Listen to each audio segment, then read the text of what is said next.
Season 2 at Wroxham FC is finished and our push for a place in the promotion playoffs ended with a whimper.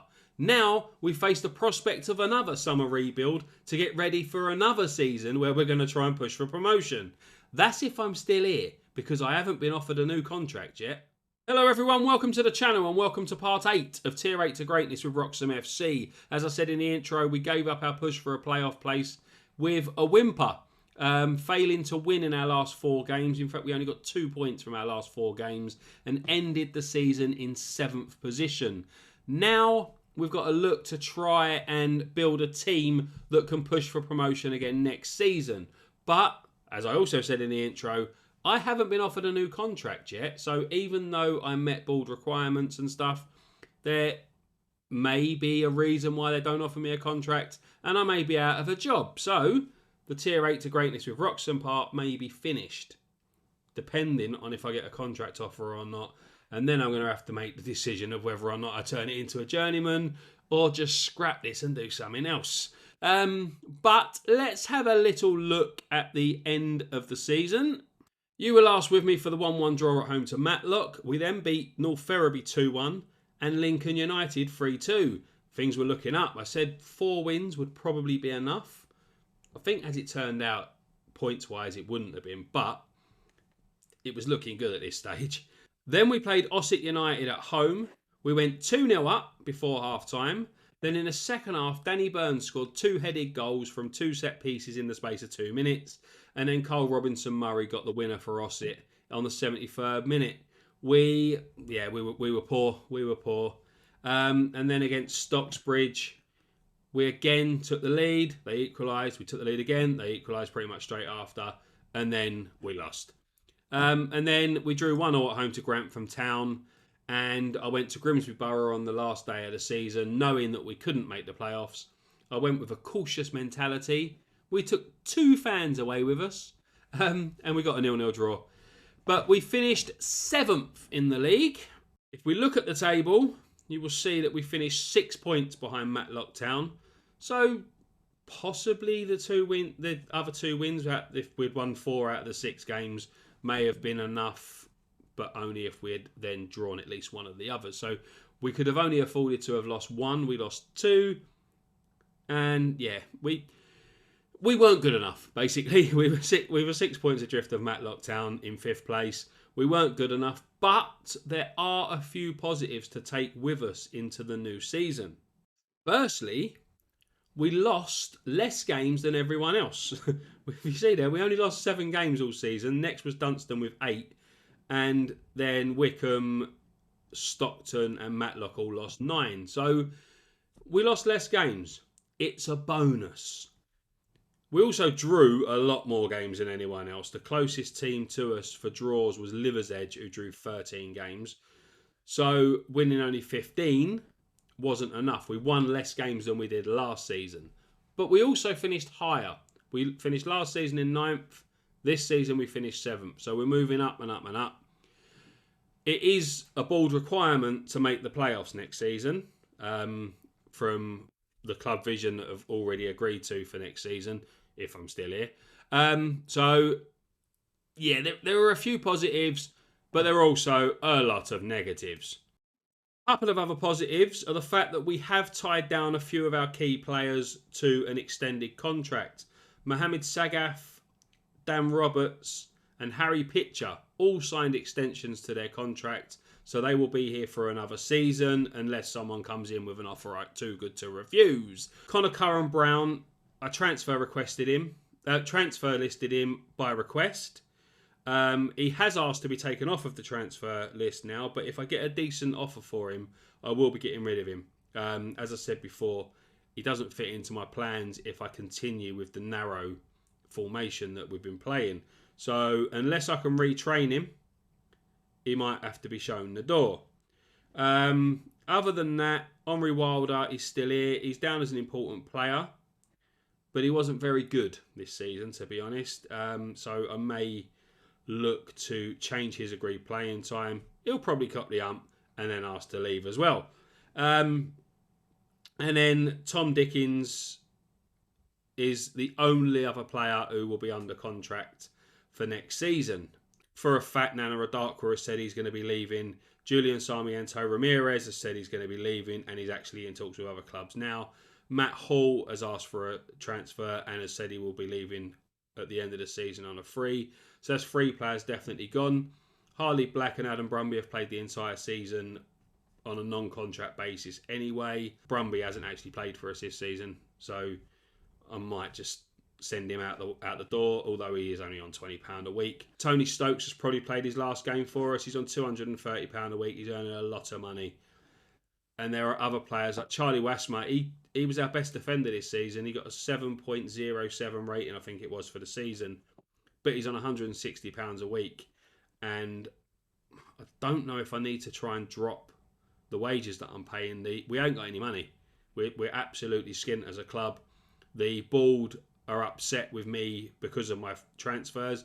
I had to bring players in. I stayed under the wage budget, but because I'm paying things like £200, £160, £210 there a week for players, they're not entirely happy. So I'm going to maybe possibly have to look at bringing in some loan players for next season where I'm not paying any wages out, and try and get some players, maybe a bit more depth.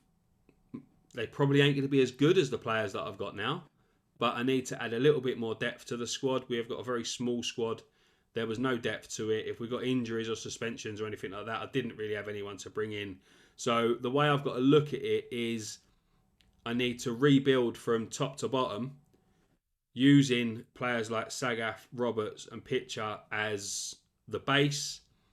And I've got to make sure that I've got a little bit of depth in the squad as well, and that I'm trying to save as much money as possible because we ain't actually got any.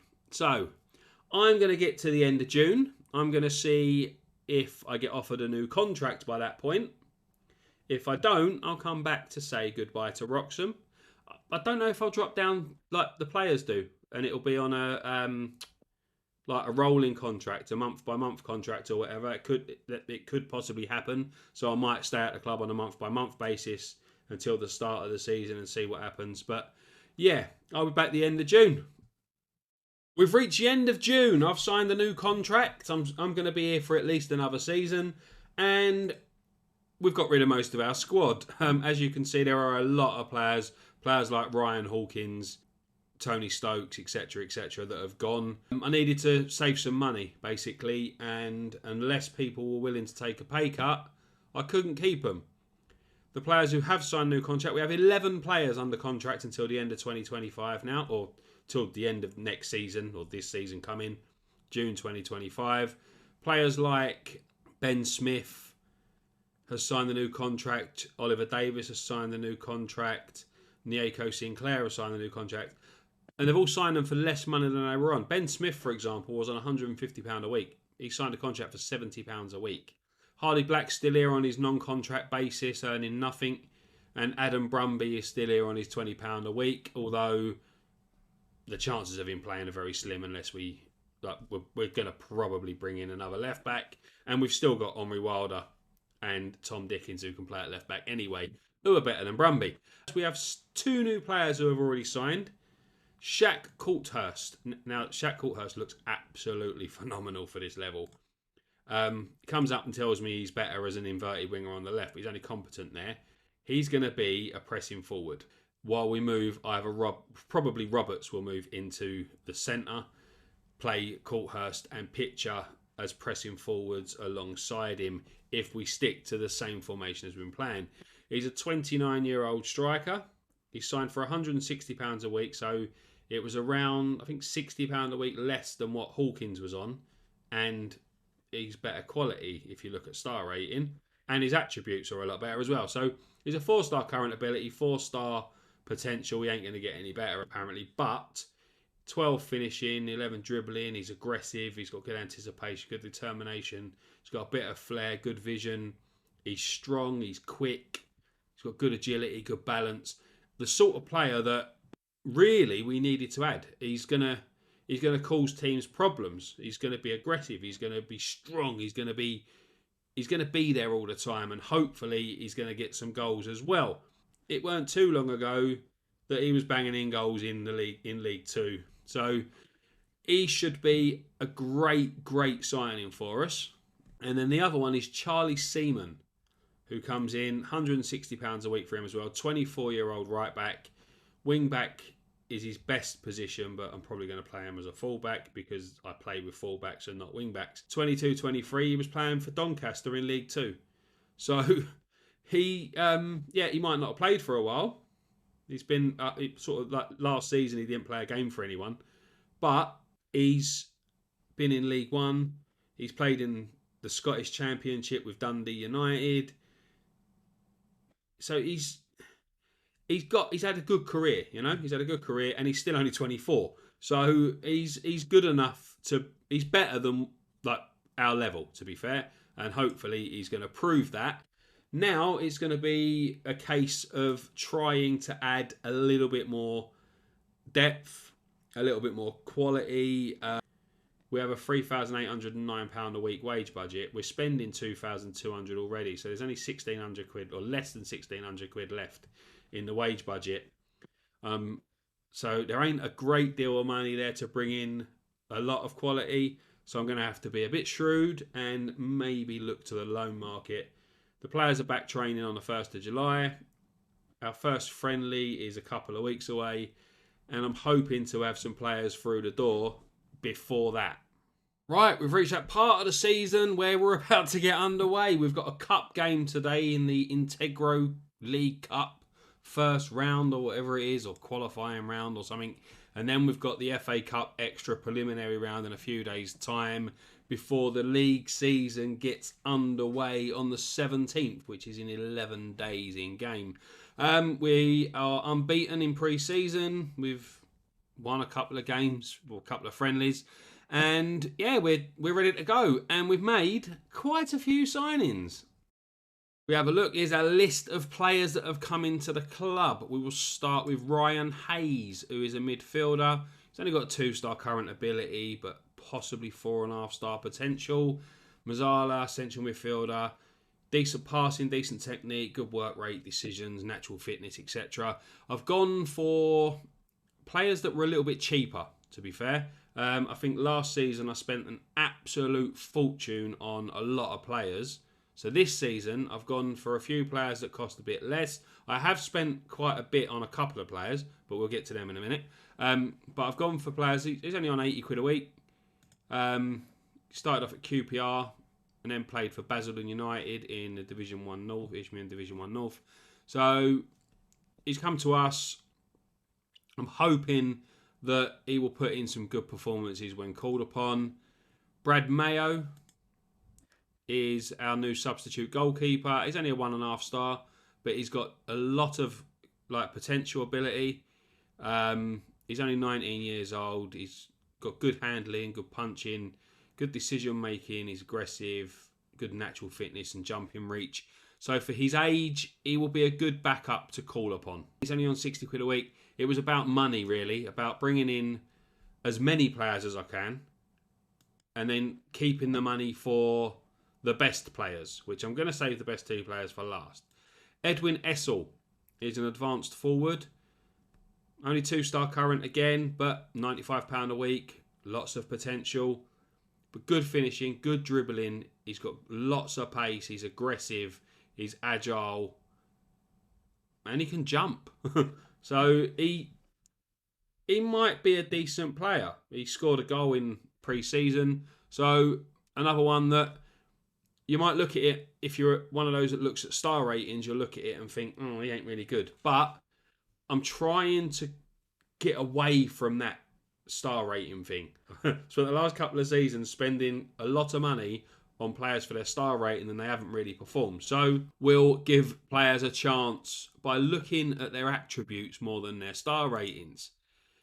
Zion Dixon is another striker. He comes in, but he can also play along the line behind the strikers as well, an attacking midfielder on both sides or in the centre. Another one that's got 2-star current, but good first touch, good composure, good decision making, teamwork, technique, balance, jumping reach.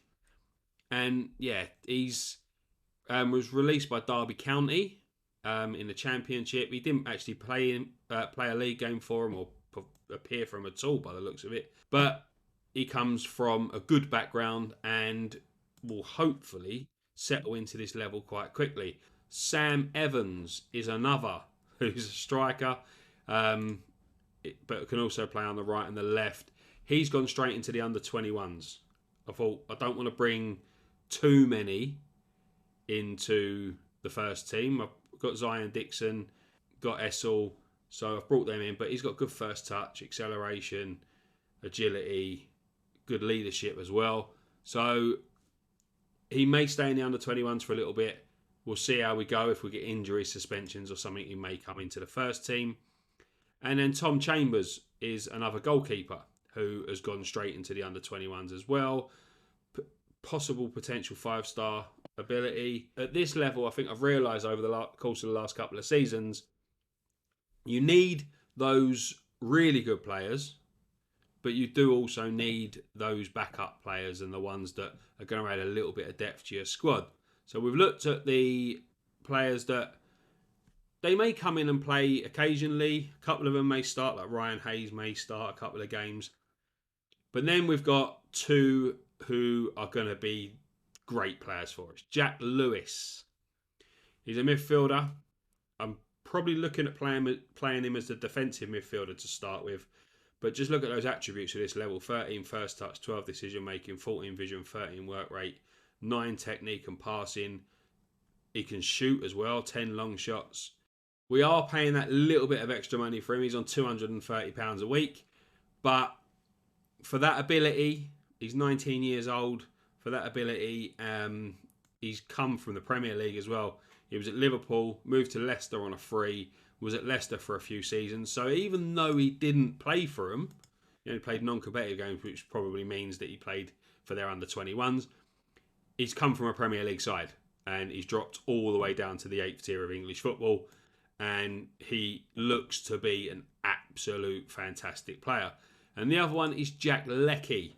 He is my new centre-back. 11 position, 11 teamwork, 13 leadership, 11 determination, 12 decisions, 14 jumping reach, heading 10, marking 10, tackling 10. Absolutely brilliant player. He's on £250 a week. But another one who's dropped from the Championship. He started his career with Newcastle, moved to Burnley for a couple of years, went to Hull, and now he's with us. So he's another one that has dropped down the levels and will look to rebuild his career in Tier 8 of English football. And also, he's my new captain. We haven't got, if we look at the dynamics, we haven't got any team leaders. Black is our highly influential player. Then we've got a few influential players. And then we've got a whole host of other players. And my new captain and vice captain are only in the other player section. So I need them to move up here pretty quickly. I need them to have an influence over the team and move up pretty quickly. So that's the players we've brought in. That's the squad that we've got. And this is the league that we're going to be in. You'll recognise most of the teams from last season. We're in the Northern League 1 South East again. And if we look at the season preview, you will see that we are second favourites to win the league. Guiseley are red hot favourites. Guiseley, who were relegated from Tier 7 last season, they're clear of everyone. You only have to look in the Media Dream 11, where you will see 7 of the Media Dream 11 play for Guiseley. So, yeah, they're a very good side. We've got a couple in there, Leckie and Pitcher.